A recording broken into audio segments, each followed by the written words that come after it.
বিপিএলে এবার ৪ ছক্কার ঝড় দেখে খুশি দর্শকরা। আগের তুলনায় উইকেটের মান বেড়েছে, সেই সঙ্গে বাউন্ডারির দৈর্ঘ্যও কমিয়ে আনা হয়েছে। বোলারদের সুবিধা কমে আসায় ছোট বাউন্ডারি নিয়ে আপত্তি জানিয়েছিলেন ফরচুন বরিশালের অধিনায়ক তামিম ইকবাল। তবে সিলেট স্ট্রাইকার্সের পেসার তানজিম হাসান সাকিব বিষয়টি দেখছেন অন্যভাবে। তার মতে বোলারদের উন্নতির জায়গা আরও বেশি তৈরি হচ্ছে। সেটি কিভাবে, তার ব্যাখ্যাও দিয়েছেন টাইগার পেসার। আমার কাছে খুবই ভালো লাগতেছে যে আমরা ট্রু উইকেটে খেলতেছি। ইভেন ঢাকাতে আমরা ট্রু উইকেটে খেলছি, সিলেটে আসার পর আমরা ট্রু উইকেট পাইছি। এটা খুবই ভালো একটা দিক, কারণ উইকেট যত ভালো হবে বলারদের কন্ট্রোল তত ভালো আসবে, বলারদের মার্জিন অফ এরর তত কম থাকবে, বলাররা তত টাইট বোলিং করার চেষ্টা করবে। এটা আমাদের স্কিলের লেভেলটা অনেক বেশি বাড়বে এবং আমি খুবই এনজয় করতেছি এই বিপিএলটা। আমি অনেকে শুনতেছি বাউন্ডারি ছোটো করে ডাজেন্ট ম্যাটার। আপনি যদি এক্সিকিউশন ভালো করেন, আপনার জায়গার মধ্যে ইয়র্কার মারতে পারেন, 90 মিটার ছয় মারতে পারবেন না, 65 মিটার ছয় মারতে পারবে না। So it's all about execution. তো আমি খুবই এনজয় করতেছি এই বিপিএলটাকে। স্যান্ডেলিনা সো, রূপচর্চায় আভিজাত্য। বিপিএল এর পরেই বাংলাদেশ দলের চ্যাম্পিয়ন্স ট্রফি মিশন। সে আসরের জন্য ফ্রাঞ্চাইজি লিগ থেকেই প্রস্তুত হচ্ছেন জাতীয় দলের ক্রিকেটাররা, বিশেষ করে পেস ইউনিট। তাসকিন আহমেদ, নাহিদ রানা ও তানজিম সাকিব দুর্দান্ত বোলিং করছেন বিপিএলে। আন্তর্জাতিক ক্রিকেটেও এই দাপট ধরে রাখার চেষ্টায় বিভোর তারা।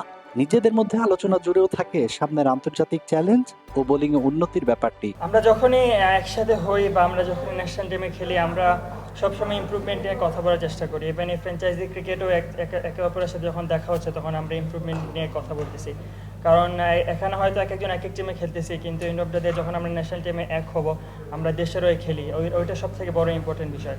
সো যারাই আমরা আসি এখানে, আমরা সবাই কমিউনিকেশন করতেছি এবং নিজের ইমপ্রুভমেন্ট যতটা বাড়ানো যায়। কারণ ফ্র্যাঞ্চাইজি ক্রিকেট থেকে ইন্টারন্যাশনাল ক্রিকেট অনেক বেশি টাফ। ইন্টারন্যাশনাল ক্রিকেটে অনেক কোয়ালিটি ব্যাটসম্যান থাকে, উইকেটগুলো আরও ভালো থাকে, আউটফিল্ড অনেক বেশি ফাস্ট থাকে, ওইখানে আপনি মার্জিন অফ এরর খুবই কম থাকে।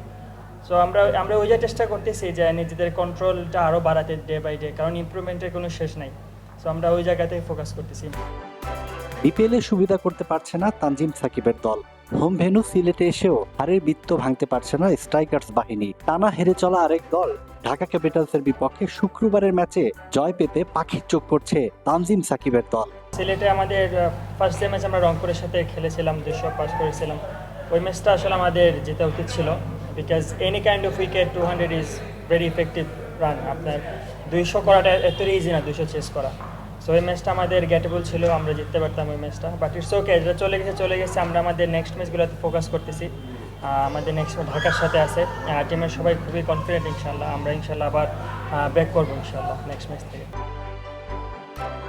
সিলেট থেকে সাজ্জাদ খান, কালবেলা।